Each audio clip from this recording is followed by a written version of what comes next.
आज हम लोग लीनियर इक्वेशन का ये क्वेश्चन को सॉल्व करेंगे।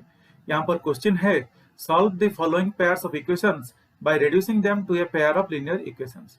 गाइस, यहाँ पर दो पेयर ऑफ इक्वेशन दिया गया है, वो इक्वेशन को हम लोग कन्वर्ट करना है पेयर ऑफ लीनियर इक्वेशन को। इसीलिए क्वेश्चन यहाँ पर बोला है solve the pairs of equations, क्योंकि ये लीनियर इक्वेशन नहीं है, ये एक ऑर्डिनरी इक्वेशन, दो पेयर ऑफ इक्वेशन है, ऑर्डिनरी इक्वेशन है, उसको लीनियर इक्वेशन में कन्वर्ट करना है। इसलिए बोला है रिड्यूसिंग देम। दैट मीन्स हमें जो दिया गया है उसको लीनियर इक्वेशन के फॉर्म पे कन्वर्ट करके पेयर ऑफ लीनियर इक्वेशंस को निकालना है। एक बार ये पेयर ऑफ लीनियर इक्वेशन आ जाएगा, फिर हम लोग इसको सॉल्व करके हम लोग का एक्स एंड वाई वेरिएबल का वैल्यूज निकाल लेंगे। गाइस, ये बिल्कुल बहुत इजी है, बिल्कुल डिफिकल्ट नहीं है, बहुत आसान है। चलिए देखते हैं हम लोग इसको कैसे करते हैं। उससे पहले हम लोग देख लेते हैं, ये एक्चुअली क्वेश्चन नंबर 1 है। क्वेश्चन नंबर 1 का बीट 1 हम लोग ऑलरेडी कर चुके हैं, बीट 2 कर चुके हैं, बीट 3 कर चुके हैं, बीट 4 भी कर चुके हैं और बीट 5 भी कर चुके हैं। आप चाहिए तो मेरा वीडियो जाके देख सकते हैं। अभी हम लोग आज ये बीट 6 करेंगे, इसके ऊपर हम लोग आज ध्यान देंगे। तो यहाँ पर दो इक्वेशन क्या है, 6x plus 3y is equal to 6xy, 2x plus 4y is equal to 5xy। तो गाइज, इसी तरह से हमें दो इक्वेशन दिया गया है। तो चलिए इसको देखते हैं हम लोग इसको कैसे करेंगे। ये गाइस बहुत इजी है, बिल्कुल डिफिकल्ट नहीं है, हम लोग इसको आसानी से कर सकते हैं। तो मैं पहले लिख लेता हूं क्वेश्चन को, जो क्वेश्चन दिया है। तो क्वेश्चन यहाँ पर है, ये क्वेश्चन नंबर 1 का बिट 6 है। तो ये इसको हम लोग अभी सॉल्व कर रहे हैं।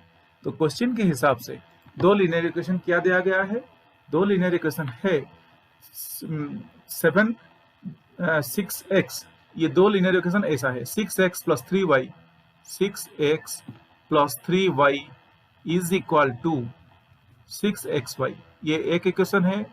और दूसरा इक्वेशन क्या है, 2x plus 4y, 2x plus 4y is equal to 5xy, 5xy। Guys, ये दो पेयर ऑफ इक्वेशन है, ये दो पेयर ऑफ इक्वेशन है, ये बिल्कुल अभी तक लीनियर इक्वेशन नहीं है, क्योंकि हमें पता है लीनियर इक्वेशन का फॉर्मेट जनरली ऐसा होता है ax प्लस by प्लस और minus c is equal to 0। इधर आप लोग ऐसा देख सकते हैं, आपको मिलेगा बहुत सारे इक्वेशंस, नहीं तो आपको ऐसा भी मिलेगा ax plus by is equal two plus और माइनस c। ये कौन से भी दोनों में से कौन सा भी फॉर्मेट में लीनियर इक्वेशन ही बोला जाएगा। और गाइस, ये जब तक ये फॉर्मेट में ना लाए, ये लीनियर इक्वेशन बिल्कुल नहीं होगा।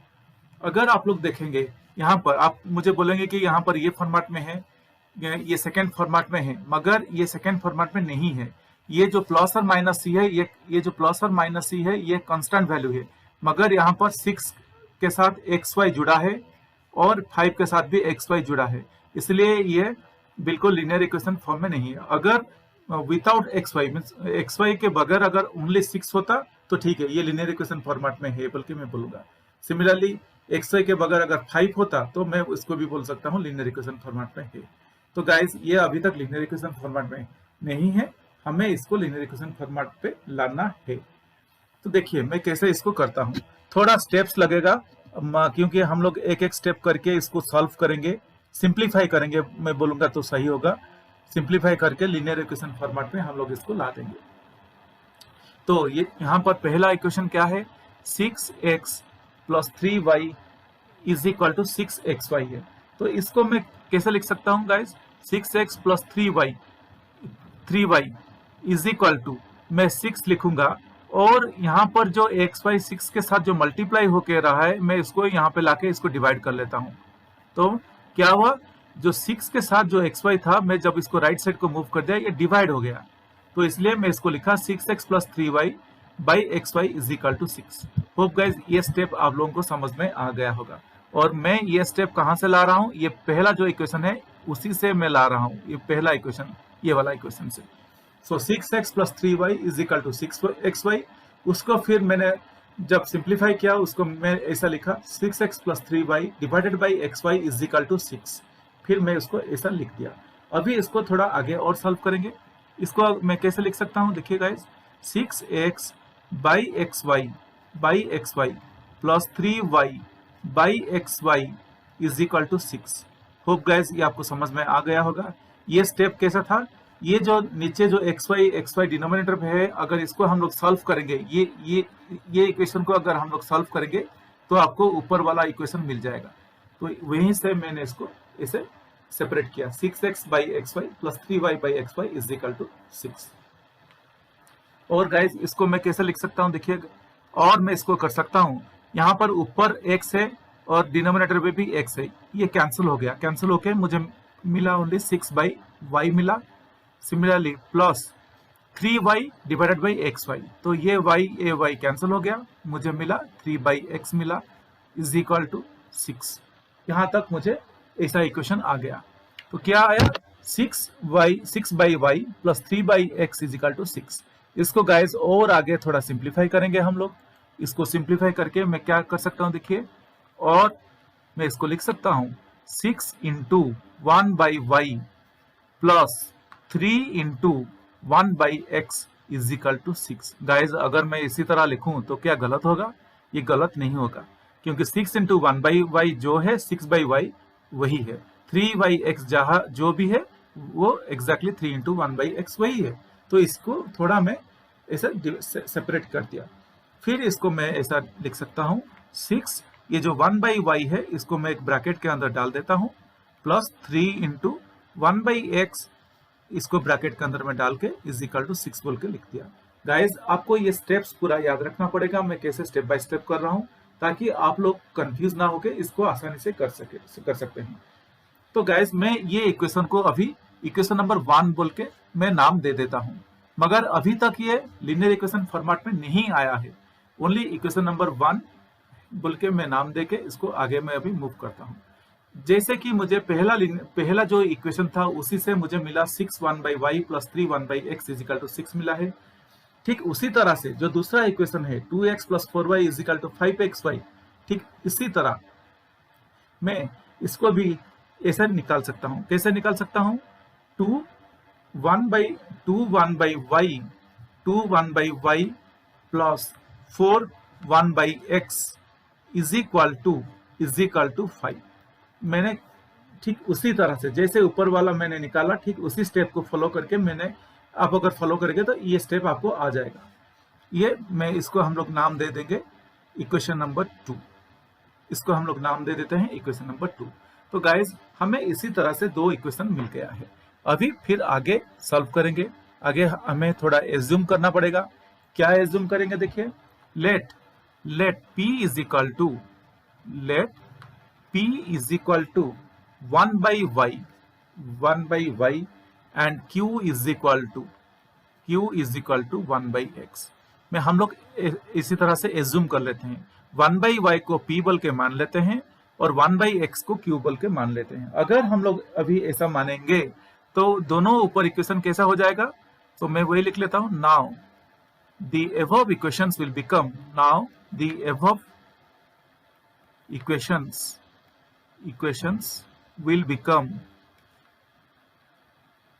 will become क्या हो जाएगा देखिए।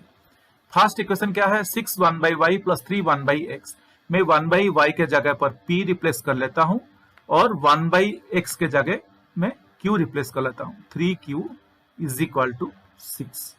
इसको मैं इक्वेशन नंबर 3 बोल के दे देता हूं। और सिमिलरली इक्वेशन नंबर 2 को भी मैं ऐसा लिख सकता हूं, 2p plus 4q is equal to 5। Guys अगर आप लोग इक्वेशन नंबर 3 और 4 देखेंगे, यहाँ पे ये हमें लिनियर इक्वेशन फॉर्मेट में आ चुका है।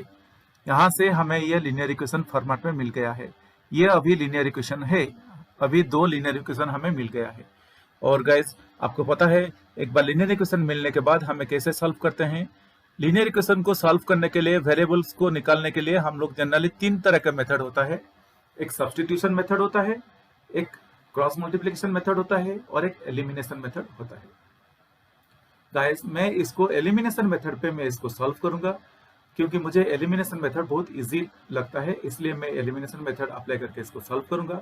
और आप लोगों को कौन सा भी मेथड अगर इजी लग रहा है, मैं क्रॉस मल्टीप्लिकेशन मेथड हो या सब्स्टिट्यूशन मेथड हो, आप लोग वो मेथड अप्लाई करके इसको भी सॉल्व कर सकते हैं। मगर मैं ये वीडियो में आप लोगों को एलिमिनेशन मेथड अप्लाई करके सॉल्व करके दिखाता हूँ।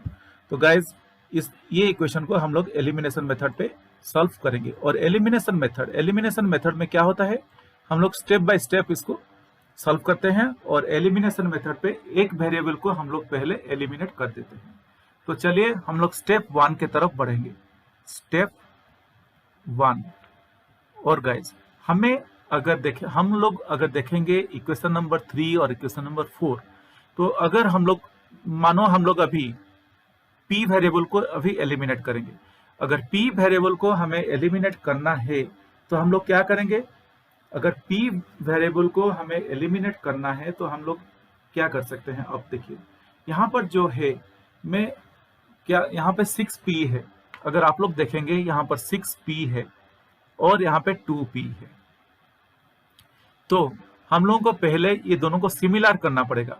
और ये दोनों को अगर आप लोग देखेंगे तो 6p 2p, अगर ये 6p plus 3q is equal to 6, इसको अगर थोड़ा सिंप्लीफाई कर सकते हैं तो 2p प्लस 3 अगर कॉमन में ले लूंगा तो 3 कॉमन लेने से ये हो जाएगा 2p plus q is equal to 2 आ जाएगा। मगर हम लोग इसको ऐसा नहीं करेंगे।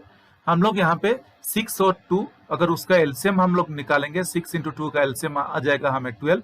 तो हम लोग अभी ये दोनों इक्वेशन को 12 करना कोशिश करेंगे। ये जो p है उसको 12p करेंगे दोनों को। अगर दोनों को 12p करना है तो 6p के साथ मुझे 2 मल्टीप्लाई करना पड़ेगा और 2p के साथ मुझे 6 मल्टीप्लाई करना पड़ेगा। चलिए वही करते हैं। तो स्टेप 1 में मैं वही लिखूंगा, multiply equation 3, multiply equation 3 by 2 and equation multiply equation 3 by 2 and equation 4 by 6। जैसे कि मैं मल्टीप्लाई क्यों कर रहा हूं, ताकि मैं दोनों p वेरिएबल को इक्वल कर सकूं, और एक बार इक्वल कर देंगे तो हम लोग सबट्रैक्ट करके p को एलिमिनेट कर देंगे। तो देखिए मैं कैसे हम लोग करते हैं, बहुत इजी है गाइस। तो फर्स्ट लीनियर इक्वेशन क्या है, 6p plus 3q is equal to 6 है। मैं जैसे कि बोला कि हम लोग अभी मल्टीप्लाई करेंगे, ये इक्वेशन नंबर 3 है, इसको मल्टीप्लाई करेंगे 2 के साथ। तो कैसे कर सकते हैं, मैं लिखूंगा और 2 into 6p plus 3q is equal to 2 into 6। अगर हम लोग मल्टीप्लाई कर रहे हैं किसी भी साइड पे, तो दोनों के साइड पे वही वैल्यू को मल्टीप्लाई करना है, ताकि ये इक्वेशन बैलेंस होके रहे। एक साइड पे केवल मल्टीप्लाई हम लोग नहीं कर सकते, दोनों साइड को हम लोग मल्टीप्लाई करना पड़ेगा। इसलिए मैं दोनों तरफ 2 पे मल्टीप्लाई किया। और इसको मैं जब आगे सिंप्लीफाई करूंगा तो मुझे क्या मिलेगा, 2 into 6 12p plus 6q is equal to 12। मुझे ये मिला 12p plus 6q is equal to 12, मुझे ये मिला। मैं इसको अभी इक्वेशन नंबर 5 बोल के नाम दे देता हूं। फिर इक्वेशन नंबर 4 को हम लोग नीचे लाते हैं। इक्वेशन नंबर 4 क्या था, 2p plus 4q is equal to 5 है। और जैसे कि मैं यहाँ पर बोला हूँ, मल्टीप्लाई करेंगे इक्वेशन नंबर 4 को 6 के साथ। अभी एग्जैक्टली मैं वही करने वाला हूँ, इसको अभी 6 के साथ मैं मल्टीप्लाई करूंगा। 6 into 2p plus 4q is equal to 6 into 5। Hope guys यहाँ तक आप लोगों को समझ में आ गया होगा। सिंपली मैं ये इक्वेशन को सिंप्लीफाई कर रहा हूँ, बहुत सिंपल है, बहुत बिल्कुल डिफिकल्ट नहीं है। तो अभी इसको थोड़ा आगे सॉल्व करेंगे। तो 6 into 2p plus 4q is equal to 6 into 5, और मैं इसको लिख सकता हूँ 12p प्लस 6 4 जा 24, 24q इज इक्वल टू 30। ये मुझे मिल गया इक्वेशन नंबर 6। तो हमें क्या मिला, इक्वेशन नंबर 5 पे मिला 12p plus 6q is equal to 12, और इक्वेशन नंबर 6 पे मुझे मिला 12p plus 24q is equal to 30। जैसे कि मैं बोला, अभी हम लोग स्टेप 2 के तरफ बढ़ेंगे। जैसे कि मैं बोला, हम लोग p वेरिएबल को एलिमिनेट करेंगे। तो दोनों इक्वेशन पे 12p है, तो हम लोग सबट्रैक्ट कर लेंगे। बड़े नंबर से छोटे नंबर को हम लोग जनरली सबट्रैक्ट करते हैं, ठीक वही हम लोग अभी यहाँ पर करेंगे। तो हमें कैसे पता चलेगा बड़े नंबर क्या है, अगर आप लोग देखेंगे इक्वेशन नंबर 6 पे क्या है, इज इक्वल टू 30 है। इक्वेशन नंबर 5 पे क्या है, इज इक्वल टू 12 है। तो डेफिनेटली इज इक्वल टू 30 जो है वो बड़ा है, तो हम लोग बड़े नंबर से छोटे नंबर को सब्ट्रैक्ट करते हैं, वही करेंगे। चलिए, सो क्या लिखूंगा मैं, subtract equation number 5, subtract equation 5 from equation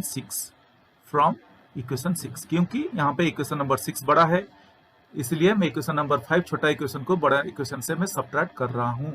तो जो बड़ा इक्वेशन है इसको मैं पहले लिख लूंगा, 12p plus 24q is equal to 30। फिर मैं नीचे लिखूंगा छोटा इक्वेशन को, छोटा इक्वेशन क्या है, 12p plus 6q is equal to 12। अभी मैं यहाँ पर माइनस, मैं जैसे कि बोला सब्ट्रैक्ट करने से सिंबल चेंज हो जाता है, मैं अभी यहाँ पे माइनस करूंगा, प्लस 12p है, यहाँ पे माइनस करूंगा, 6q था और प्लस 12p है, इसको माइनस करूंगा। तो 12p ये हमें प्लस 12p माइनस 12p ये कैंसिल हो गया। 24q माइनस 6q, ये अगर हम लोग इसको सॉल्व करेंगे तो हमें क्या मिलेगा, 18q मिलेगा। 18q is equal to 30 minus 12, 30 minus 12 18 मिलेगा। तो हमें क्या मिला, 30 माइनस 12 18 मिला, और इधर हमें मिला 18q भी मिला। तो इसको और आगे थोड़ा मैं अगर सब्ट्रैक्ट करूंगा तो मुझे क्या मिलेगा, सॉरी आगे अगर थोड़ा इसको मैं सिंप्लीफाई करूंगा तो जनरली मुझे क्या मिलेगा, और q is equal to 18 divided by 18। ये कैसे हुआ, यहाँ पर जो 18 q के साथ जो मल्टीप्लाई होके रहा है, इसको मैं जब राइट साइड को ले लिया, ये डिवाइड हो गया, ये 18 के साथ डिवाइड हो गया, तो इसीलिए हमें मिला q is equal to 18 by 18, और q इज इक्वल टू 1, क्योंकि 18 और 18 कैंसिल हो गया, और हमें मिला q इज इक्वल टू 1।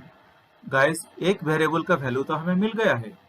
अभी क्या करेंगे, ये q इज इक्वल टू 1 जो हमें मिला है, इसको लेके कौन से भी एक इक्वेशन में डाल देंगे ताकि हमें p का वैल्यू मिल सके। तो अभी मैं स्टेप 3 के तरफ बढ़ूंगा। स्टेप 3 पे मैं लिखूंगा putting the above value of q in equation. चलिए मैं इक्वेशन नंबर 3 पे पुट कर लेता हूं, इन इक्वेशन नंबर 3। तो इक्वेशन नंबर 3 पे मैं q का वैल्यू पुट कर लूंगा, पुट करके देखेंगे क्या मिलता है। अगर आप मैं ऊपर जाके थोड़ा चेक करेंगे इक्वेशन नंबर 3 पे क्या है, इक्वेशन नंबर 3 क्या है, 6p plus 3q is equal to 6 है। तो यही इक्वेशन पे हम लोग अभी q का वैल्यू रिप्लेस कर देंगे। तो इक्वेशन नंबर 3 है 6p plus 3q is equal to 6, और 6p प्लस 3 इंटू 1, q का वैल्यू 1 है, इज इक्वल टू 6, और 6p plus 3 is equal to 6, और 6p is equal to 6 minus 3। Guys, ये प्लस 3 जो लेफ्ट साइड पे है उसको मैं जब राइट साइड को मूव करूंगा ये माइनस हो जाएगा, तो हमें क्या मिलेगा, 6p is equal to 6 minus 3, और 6p इज इक्वल टू 3, और p is equal to 3 by 6। कैसे हुआ, यहाँ पे जो 6p के साथ जो मल्टीप्लाई होकर रहा है, इसको मैं जब राइट साइड को